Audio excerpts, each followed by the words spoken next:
तर अपेक्षा होती संविधानाच्या बाजूने निर्णय देतील, पण आता काय बोलणार आहे।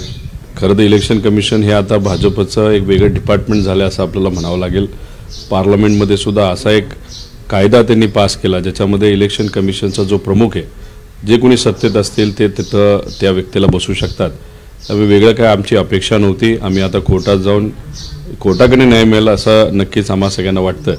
पण खरं तर हे जे काय फुटीर गट आहे आणि भाजपची सत्ता जी राज्यात आहे, एवढी ताकद तुमच्याकडे आहे आणि केंद्रातली महाशक्ती जर तुमच्या बाजूला असेल तर मग तुम्ही फक्त स्वहिताचे निर्णय का घेता?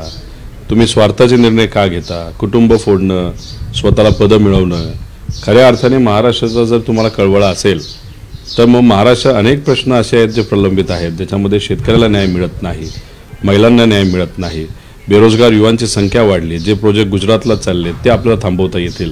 पण मग जे महाराष्ट्राच्या हिताचे निर्णय त्याकडे तुम्ही लक्ष देत नाही आणि स्वहिताचे निर्णय ज्याच्यामध्ये तुम्हाला पद मिळू शकतं त्यासाठीच तुम्ही लढता। जाऊ द्या, शेवटी पार्टी त्यांच्याकडे गेली असली तरी ज्या पार्टीचा जन्म ज्या बापाने केला तो राजकीय बाप आमच्याबरोबर आहे आणि त्यांच्याबरोबर राहून आम्ही सर्वजण लोकांच्या हितासाठी आणि महाराष्ट्र स्वाभिमानासाठी लढू। शिवसेनेचा देखील दिला तर त्यानंतर अशी होण्याची शक्यता तुम्हाला होती का? तसं बघितलं बीजेपीच्या काळामध्ये लोकशाहीला धरून आणि संविधानाला धरून काही होत नाही याचा विश्वास तर नक्कीच होता।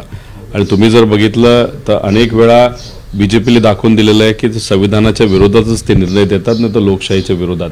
चंदीगडमध्ये जे झालं त्याच्यात बरोबर अनेक ठिकाणी पार्टी या फोडल्या गेल्या, तर अशा परिस्थितीमध्ये कुठेतरी मनात होतं की निर्णय आपल्या बाजूला लागणार नाही। पण शेवटी जी काही पूर्वीची सवय काँग्रेसच्या काळातील की न्याय हा लोकशाहीला धरूनच दिला जाईल, पण तसं आजच्या काळामध्ये होताना दिसत नाही। त्यामुळे निर्णय हा आमच्या विरोधात जाईल अशी अपेक्षा होती, पण शेवटी कोर्टात गेल्यानंतर तो निर्णय आमच्या बाजूला लागेल। पण जे काही चिन्ह आता असेल, जे काही नाव आम्हाला आदरणीय पवार साहेब, जयंत पाटील साहेब आणि सर्व पदाधिकारी ठरवतील त्याच पद्धतीने तेच नाव घेऊन आम्ही लढू।